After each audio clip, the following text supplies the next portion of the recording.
la hormona de crecimiento y esta vez nos vamos a parar en lo que sería estímulos e inhibidores de los temas principales respecto a la GH. ¿Cuáles son los estímulos para la GH? Vamos a encontrar un montón de estímulos y vamos a ir masticando esta lista. Uno de los estímulos que tengo es el sueño. El sueño lento, lo que sería la fase 3 y 4, se va a encargar de estimular esta hormona de crecimiento. El ejercicio, la actividad física, aumenta también la hormona de crecimiento. El estrés agudo, una situación estresante que me genera este aumento de catecolaminas dado por el sistema nervioso autónomo, me va a generar un estímulo o un aumento de la actividad de la hormona de crecimiento. Aminoácidos, como es la arginina y la grelina, GH-renina, que se encarga de actuar, que se libera en el estómago, que se encarga de estimular la liberación de hormona de crecimiento. Hipoglucemia o ayuno, ¿okay? Situaciones de hipoglucemia o de ayuno estimulan la hormona de crecimiento.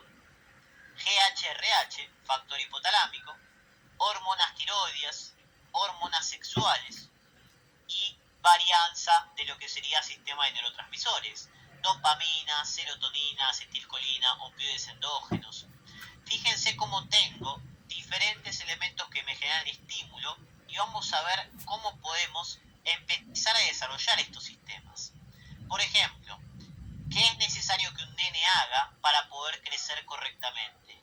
Que genere un buen sueño y que genere juego o ejercicio. El ejercicio, moverse, genera un aumento de la liberación de GH y de esa manera el pibe puede crecer correctamente o desarrollarse correctamente.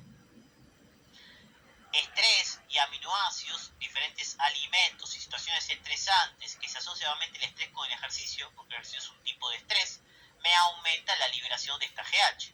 La GHRH por la acción a nivel hipotalámica, que estimulaba la hipófisis, y tanto la TRH como los estrógenos, hormonas tiroideas y hormonas sexuales, tienen que ver con el sistema de la pubertad. En la pubertad, el desarrollo dado de las tiroides, ¿se acuerdan que habíamos hablado que las hormonas tiroideas estimulaban a la IGF-1 para el crecimiento longitudinal o favorecer este crecimiento longitudinal en la pubertad? Y las hormonas sexuales por el tema del desarrollo puberal, ¿okay? Para poder asociarlo en ese momento de la vida. Fíjense el concepto de la hipoglucemia y el ayuno. La hipoglucemia y el ayuno no tiene que ver con el crecimiento de largo o el desarrollo de masa muscular. No es que un nene que no come va a crecer correctamente, sino que estos dos estímulos de hipoglucemia y ayuno tienen que ver con qué funcionalidad de la GH, con la función metabólica. Como era un hiperglucemiante lento, ante una situación de hipoglucemia o de ayuno, ahí se me va a activar la GH, ¿para qué? Para poder generar la gluconeo y mantener las funciones metabólicas. Digamos que en la vida adulta, la acción principal de la GH va a tener que ver con la acción metabólica, estimulada principalmente por el ayuno y la GHRH. Obviamente el ayuno y la GHRH, a lo que sería el sistema de que el ayuno y la hipoglucemia me estimulan la GHRH para la liberación de la hormona de crecimiento. Como decimos, el sistema de hipoglucemia y ayuno va a estimular la GH siempre que tenga nutrientes para generar la gluconeo. Si yo no tengo el sustrato para la gluconeo, obviamente no la voy a liberar, sino que voy a hacer la acción contraria. Fíjense en el sueño lento, en la fase 3 y 4, que serían las fases de mayor profundidad, es cuando voy a tener la liberación de hormona de crecimiento para el desarrollo o el crecimiento a nivel de los niños. Por eso la importancia de un buen sueño reparador para generar correctamente el sistema de crecimiento a nivel de mi cuerpo. ¿Por qué el sistema del estrés aumenta la secreción de hormona de crecimiento? Esto está relacionado principalmente por la acción que produce la noradrenalina en determinados receptores y sus concentraciones. La noradrenalina o el sistema del estrés puede hacer dos acciones. El estrés agudo, noradrenalina en altas concentraciones, se va a encargar de darme una acción permisiva de la GH, mientras que la noradrenalina en bajas concentraciones hace la acción contraria. ¿Por qué? Porque la noradrenalina, en concentraciones fisiológicas o en valores normales, actúa sobre receptores beta, que lo que van a hacer es estimular a la somatostatina. Si yo entonces estoy estimulando a la somatostatina, de la hormona de crecimiento. En cambio, la noradrenalina en concentraciones altas, como es una situación estresante o el ejercicio, lo que hace es actuar a nivel de otro receptor, que es el alfa-2. Y al activar el receptor alfa-2, lo que hace es inhibir la somatostatina. Al inhibir la somatostatina, ¿qué pasa? Estimulo a la GH y favorezco el sistema de la hormona de crecimiento. Por lo tanto, fíjense cómo la noradrenalina en altas concentraciones o en el estrés favorece la liberación de este sistema a nivel del crecimiento. ¿Y cuáles son los elementos que inhiben la secreción de la hormona de crecimiento? Bueno, dos nos tiene que venir a la cabeza, que tiene que ver con la regulación del eje. La somatostatina y la IGF-1. IGF-1 generaba este sistema de feedback negativo, tanto a nivel GH como GH-RH, y la somatostatina reguladora entre lo que sería el sistema hipotalámico e hipofisal. CRH, estrés crónico. El estrés crónico o el cortisol en grandes concentraciones me va a generar una inhibición de la hormona de crecimiento. ¿Y cuándo voy a tener un estrés crónico? ¿Por qué un nene va a estar estresado crónicamente o en qué situación un nene no va a crecer correctamente? En el bullying. El bullying es un ejemplo de estrés crónico. Es una situación que tiene un nene que no la puede resolver y que está constantemente afectando, que produce un cortisol en exceso tratando de resolver este problema que tiene, y eso hace que tenga una inhibición del crecimiento. Por eso es tan importante el tema del bullying, no solo por el tema del estigma y daños que podía provocar a nivel de esta persona, sino por la falta de crecimiento que desarrollan los chicos que tienen bullying. Importante el estrés crónico a nivel de los niños. Desnutrición. Un nene que no tiene alimentos, obviamente no va a poder crecer correctamente de largo.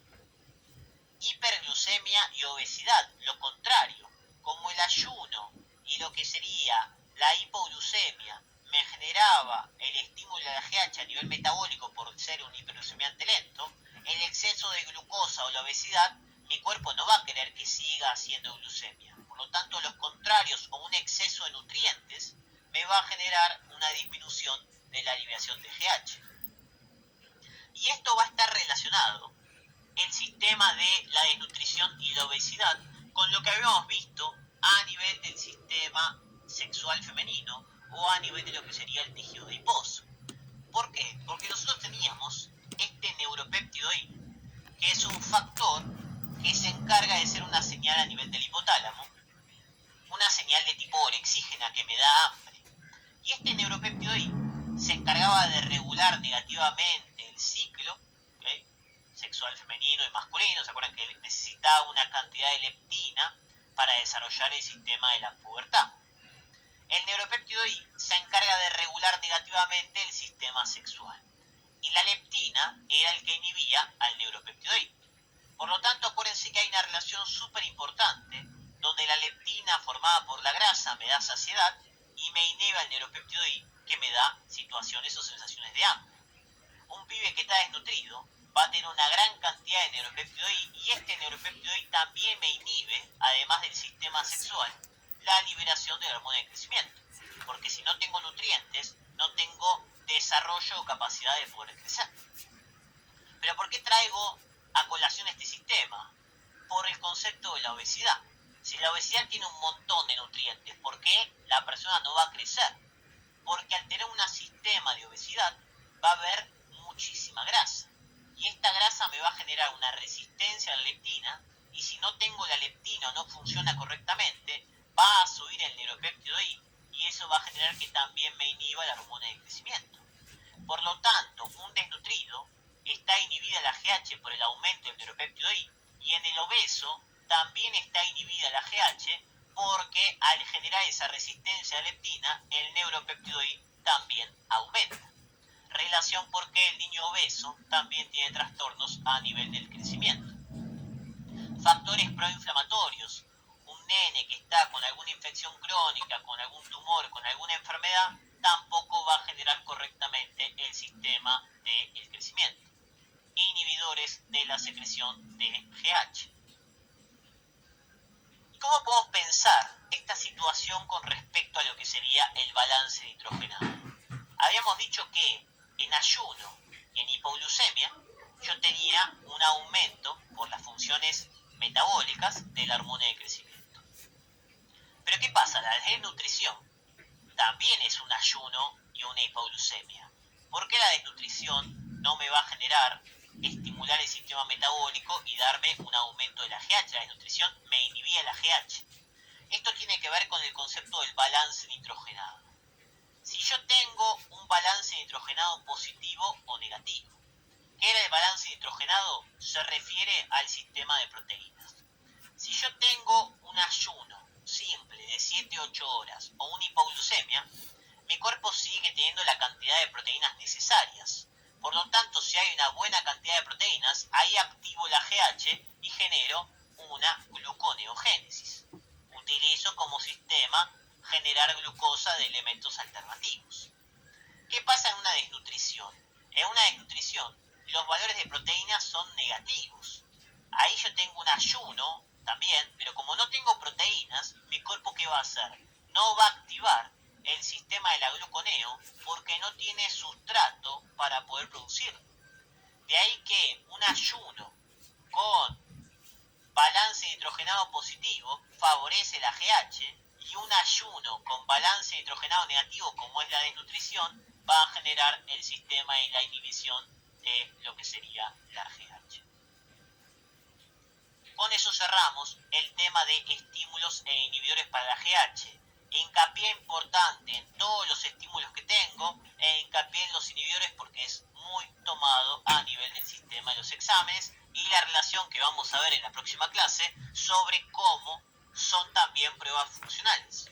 Hablar de pruebas funcionales es lo mismo que hablar del sistema de estímulos. Muchas gracias.